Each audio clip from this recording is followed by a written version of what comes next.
Just sign the papers, Elias.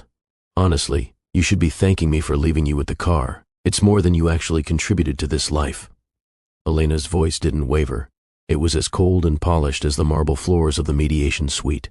She sat across from me, her posture perfect, her eyes fixed on her iPad as if I were a minor line item in a budget she was finally balancing.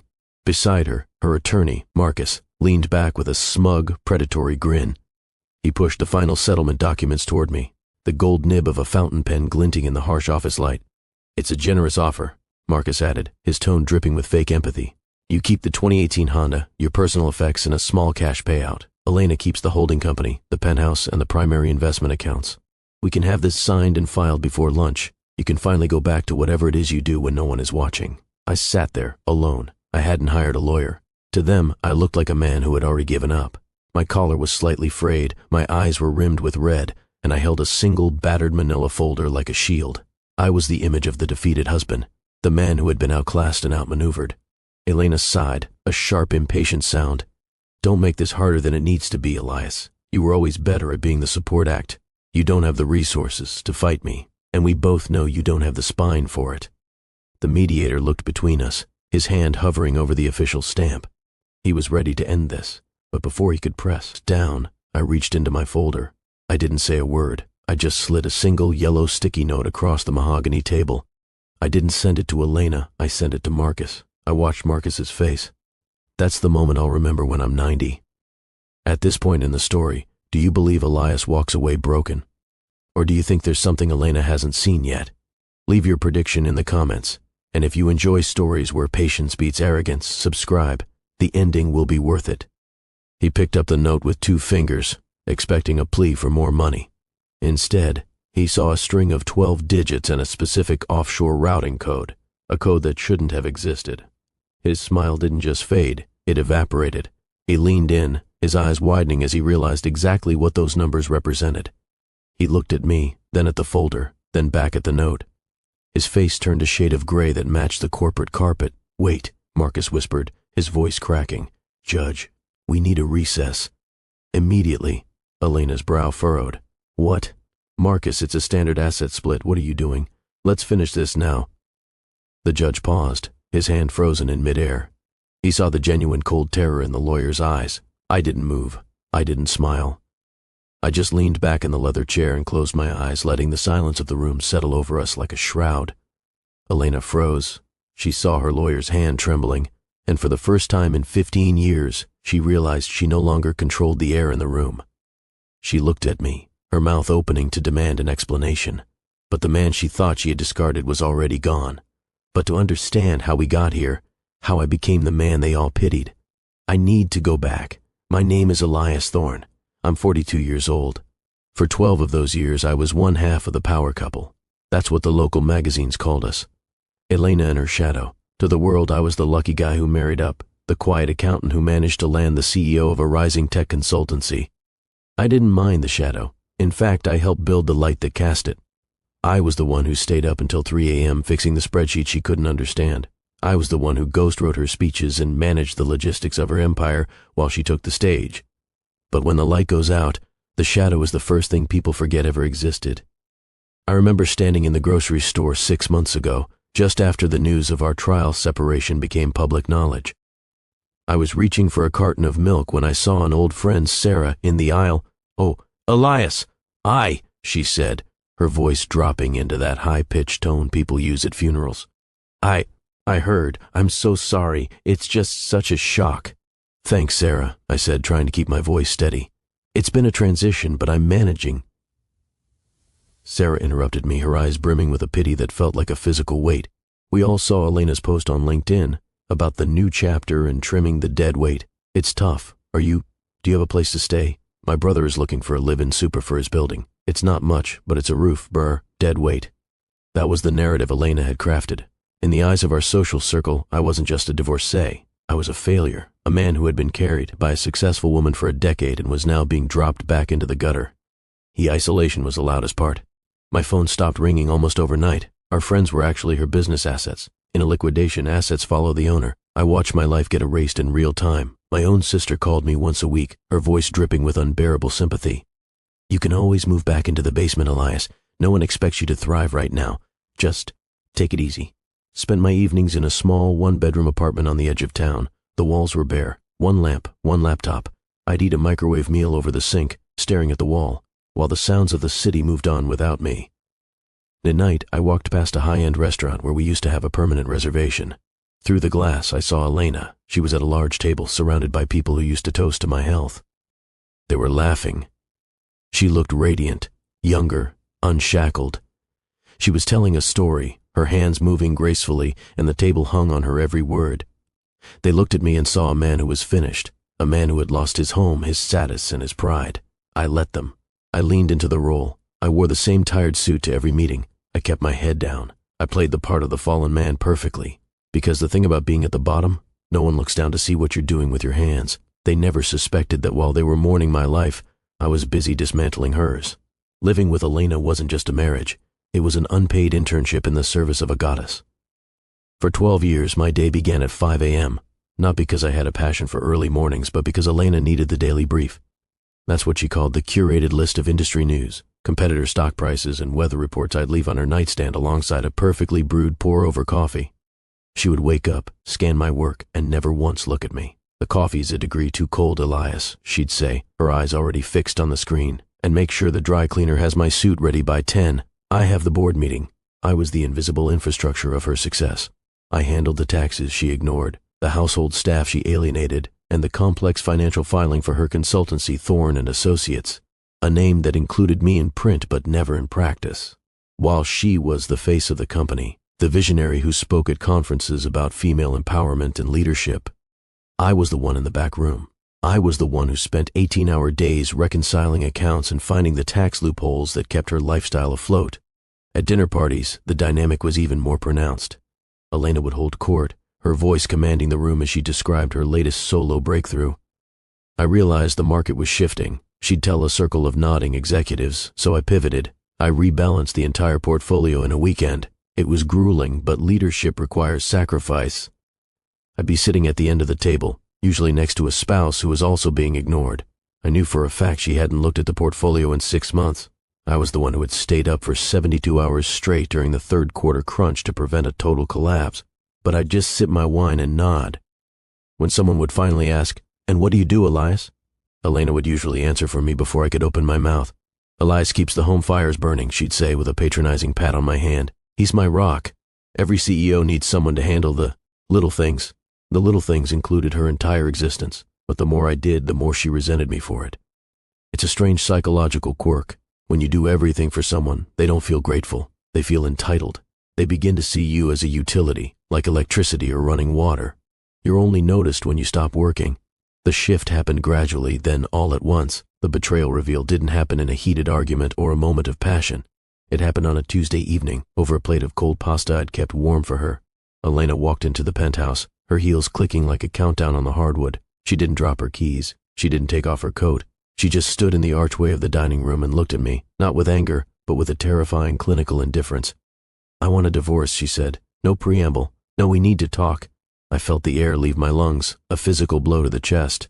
I stayed seated, my fork halfway to my mouth. "Elena, where is this coming from? We just talked about the summer trip to—" "There is no summer trip, Elias," she snapped, her voice sharpening. "I've already had my team move your things into a storage unit. The lease on that apartment on the edge of town? It's in your name. I've paid the first 3 months. Consider it a parting gift." She stepped into the room and placed a thick blue folder on the table next to my plate. "These are the papers. I'm keeping the firm. I'm keeping this apartment. I'm keeping the Cape House. You'll get the Honda and a modest severance for your years of service." "Years of service," I managed to whisper. "Elena, I built that firm with you. I'm the chief financial officer on the filings. I've put every cent of my inheritance and every hour of my life into your vision." She laughed, a short, brittle sound that made my skin crawl. "On paper, maybe. But look at the narrative, Elias. I am the brand. I am the revenue. You are an administrative assistant with a fancy title I gave you out of pity. No judge is going to give a house husband half of a tech empire he didn't even have the courage to lead." I looked at her and realized I was staring at a stranger. The woman I had loved was gone, replaced by a shark that had finally outgrown its tank and decided to eat the person who had been feeding it. "Is there someone else?" I asked. It was a cliché, but the words felt like they were being forced out of me. Elena didn't even have the decency to lie. She checked her watch. Julian is waiting downstairs. He understands the scale of my ambition, Elias. He doesn't just support me, he amplifies me. We're moving the firm toward a merger that you wouldn't even have the vocabulary to understand. She turned to leave but stopped at the door. Oh, and Elias, don't try to be difficult. Marcus, my lawyer, has already prepared a defamation suit if you decide to go to the press with some sob story about how you did the work. Nobody likes a bitter ex-husband. Just take the car and go quietly. It's the only dignified thing you have left. She walked out, and the heavy front door clicked shut with a finality that echoed through the empty penthouse. I sat there in the silence, staring at the blue folder. My hands were shaking. My heart was thudding against my ribs like a trapped bird. But then, as the shock began to recede, a cold, familiar clarity took its place. It was the same clarity I felt when a balance sheet didn't add up, the analytical part of my brain that Elena had always underestimated because it was so quiet. I opened the folder. I read every line. I saw how she had spent the last year shifting assets, how she had manipulated the internal ledgers to make my contributions look like expenses rather than investments. She'd been planning this for months, maybe longer. She thought she had scrubbed tracks. She thought she was the only one who knew how to play the game. But Elena had forgotten one very important detail. I was the one who taught her the rules, and I was the one who knew where the bodies were buried, because I was the one who had dug the holes in the first place. The next few months were a masterclass in psychological warfare, orchestrated by a woman who wanted to ensure I didn't just leave, but that I ceased to exist in any meaningful way. The public humiliation didn't happen in a single blow. It was a slow, agonizing leak. It started on social media. Elena began posting photos of her new era. There was Julian, 6'4", a venture capitalist with a jawline carved from granite and a personality as shallow as a parking lot puddle. In every photo, Elena looked liberated. Her captions were jagged glass, surrounding myself only with those who matched my frequency, and finally free of the anchors that held me back. I was the anchor. That was the role the world assigned me. Our mutual friends, people I had hosted, people whose children's college funds I had personally helped calculate, stopped calling. If I ran into them at a coffee shop, they'd look at their watches and mutter about a meeting. They didn't want to be tainted by the loser in the divorce. One evening, I was even removed from the board of a local charity I had founded. The email was polite, clinical, and sent by Elena's assistant. They felt a change in leadership was necessary to maintain the organization's prestige. I became a ghost in my own city. I watched from my cramped one-bedroom apartment as Elena and Julian became the new darlings of the business journals. There were interviews where she'd subtly hint that her previous domestic situation had been a drain on her creative energy. Audience members in the comment sections were brutal. He was just a gold digger, one wrote. She did all the work while he sat at home. Good for her for taking out the trash. I read every single one. I let the anger simmer, but I never let it boil over. I kept my head down, wore my slightly too big suits, and continued to look like a man who was drowning. I needed them to believe I was weak. I needed Elena to feel so superior that she stopped looking over her shoulder. Because while she was flaunting Julian and her new era, I was finally opening the one file she didn't know existed. Years ago, during the second year of our marriage, I had discovered something. At the time, I was young, in love, and protective. I had found a discrepancy in Elena's initial seed funding, a loan that wasn't a loan, but a massive, undisclosed debt to a shell company tied to her father's failed estate. To save her the stress, I hadn't confronted her. Instead, I had quietly restructured it, burying the liability deep within a complex web of holding companies I created to protect our joint interests. I had spent a decade perfecting that web. I wasn't just an accountant, I was a forensic architect. As I sat in my dark apartment, the blue light of my laptop illuminating the room, I began to pull on the threads I had woven years prior. Elena thought she owned Thorne and Associates. She thought she had stripped me of my shares. What she didn't realize was that the assets she had fought so hard to keep, the patents, the real estate, the high-value contracts, were all collateralized against that original buried debt. I hadn't just protected the company from the debt, I had tied the debt to the company's very soul. I spent my nights documenting every move she made during the separation. I watched her reckless spending with Julian, the private jets, the over-leveraged expansion of the firm, the aggressive acquisitions meant to impress the board. With every win she celebrated publicly, she was actually tightening the noose I had laid out years ago. She was playing checkers, loud and messy for the cameras. I was playing a game of high-stakes legal chess, and I'd been moving my pieces since before she even decided she wanted a divorce. The patience arc was the hardest part. I had to watch her laugh at me. I had to let her lawyer, Marcus, send me condescending emails offering charity payments if I signed away my remaining rights. I had to endure the sight of Julian sitting in my chair in the office I built. But every time I felt like breaking, I'd look at the master spreadsheet. I began separating our remaining joint assets in ways that looked like I was being easy and cooperative. I allowed her to take the primary investment accounts in exchange for worthless legacy holdings in a defunct tech incubator. Marcus laughed when I signed those papers. He called me a weak-willed amateur to my face during a deposition. I just nodded and apologized for taking up his time. What Marcus didn't check, because he was too busy enjoying his victory, was that those worthless holdings actually held the primary lien on the penthouse and the office building. By giving me those, they were handing me the keys to the kingdom while they were still inside, thinking they had locked me out. I wasn't losing. I was waiting for the arrogance to reach its peak, and as Elena announced her global expansion gala, I knew the peak had arrived. The gala was the funeral for my reputation, or so Elena intended. She had rented out the top floor of the Metropolitan, a space of glass and steel that overlooked the city she felt she now owned. Julian was by her side, draped in a tuxedo that cost more than my first car, whispering in her ear as they greeted, the elite. I wasn't invited, of course. I watched the live stream from a burner account, sitting on a folding chair in my quiet apartment. Elena took the stage, the spotlight catching the diamonds at her throat, diamonds I had bought for our 10th anniversary. Success isn't just about what you build, she told the crowd, her voice amplified and confident. It's about what you're willing to leave behind. Growth requires shedding the things that no longer serve the vision. Tonight, Thorne and Associates becomes Thorne Global. We are unburdened, we are profitable, and we are just getting started. The applause was deafening. This was her peak. This was the moment of maximum arrogance. She had won. She had the man, the money, and the glory. She had successfully cast me as the pathetic footnote in her biography, but while the champagne was flowing, I sent a single encrypted email. It wasn't to Elena. It was to the lead auditor of the SEC and the head of the bank that held the mortgage on her unburdened empire. Attached were the documents I had been perfecting for years, the proof that the assets Elena had claimed in the divorce weren't assets at all. They were shells, hollowed out by the very debt structure I had designed to protect her, a debt she had now technically assumed in full by stripping my name from the company. The trigger event happened 48 hours later. It started with a glitch. Elena was at a board meeting, ready to finalize the merger with Julian's firm, when her CFO, a man I had handpicked years ago, noted that the company's operating accounts had been frozen. A routine audit, she had told the board, her voice tight but controlled. It will be cleared up by morning. But morning brought the court addendum.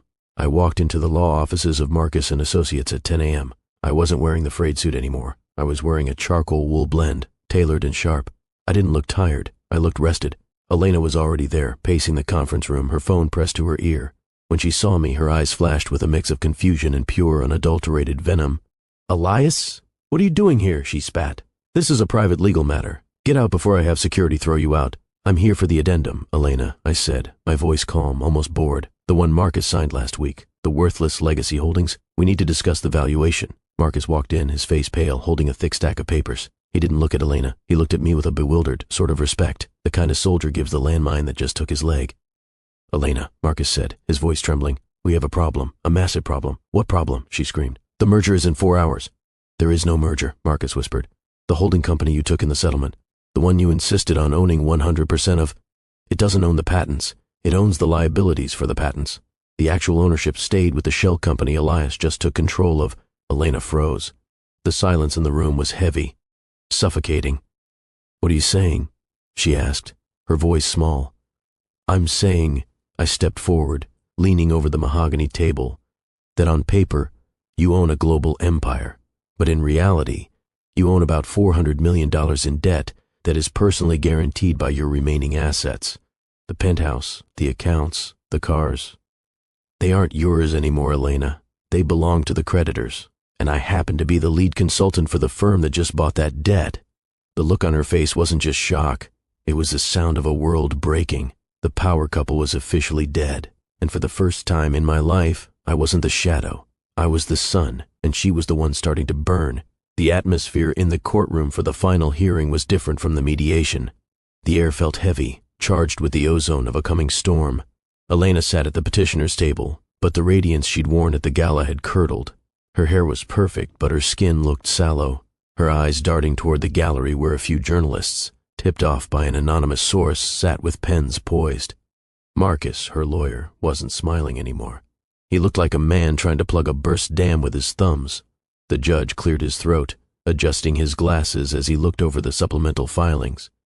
"Mr. Thorne," the judge said, looking at me, "you are asserting that the Thorne Global restructuring, which the petitioner signed into effect 3 weeks ago, effectively transferred the debt obligations of the 2014 expansion to her personal ledger?" "That is correct, Your Honor," I said, standing calmly. "Per the arrogance clause, pardon me, the sole responsibility addendum, requested by Mrs. Thorne's counsel, she assumed all risks associated with the holding company in exchange for 100% of the projected profits. She wanted me completely removed from the upside. In doing so, she removed me from the downside." Elena leaped up, her chair screeching against the floor. "He lied. He manipulated the books. I didn't know what I was signing." "Mrs. Thorne," the judge said, his voice like a gavel, "you were represented by one of the most expensive firms in the state.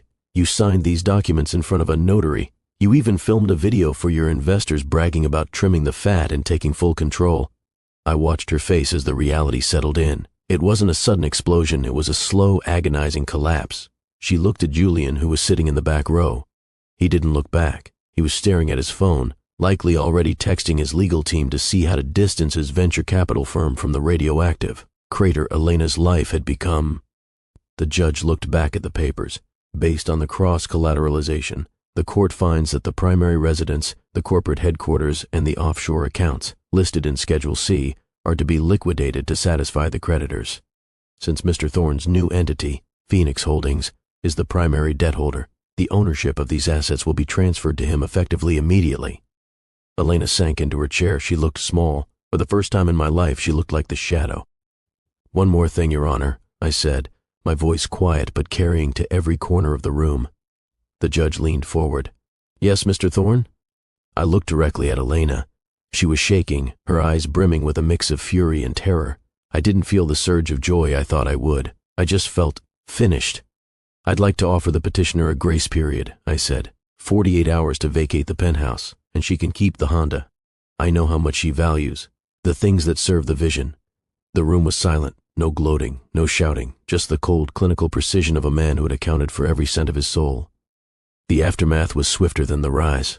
Within a week, the Thorne Global brand was a punchline in the business journals. Julian vanished, releasing a statement that his firm had no prior knowledge of the internal accounting discrepancies and had severed all ties. The friends who had mocked me, the ones who called me dead weight, suddenly found my number again. My phone vibrated constantly with, "Hey, let's grab a drink," and I always knew she was the problem. I blocked them all. I moved back into the penthouse, but only to pack. I didn't want the marble floors or the view of a city that only respects you when you're holding the check. I sold the furniture, the art, and the company itself to a competitor who would actually treat the employees well. I saw Elena one last time. She was standing on the sidewalk outside a modest apartment building, her designer suitcases looking out of place against the cracked concrete. She looked at me, her mouth working, searching for one last sharp word to cut me down. "Why?" she finally whispered. "If you were this smart all along, why did you let me treat you like that for 12 years? I looked at her, and for the first time, I felt nothing at all. "Because I loved you, Elena," I said, "and I wanted to see if you'd ever notice the man who was building your world. You never did. You only noticed the world." I turned away and walked toward the car. Not the Honda, but a simple, understated sedan I'd bought for myself. The story of Elias Thorne isn't a story about a man who lost everything. It's a story about a man who realized that everything he had been told he needed, the status, the power couple title, was just noise. I drove out of the city as the sun began to set, the skyline glowing in the rearview mirror. I had my name back. I had my peace. And for the first time in a decade, the shadow was gone, because I was finally walking in my own light. If you stayed until the end, you already understand. This wasn't a story about revenge. It was about reclaiming yourself. If you've ever been underestimated, erased, or made to believe your worth depended on someone else's validation, this story was for you. Subscribe for more stories about quiet strength, patience, and power that doesn't need to announce itself.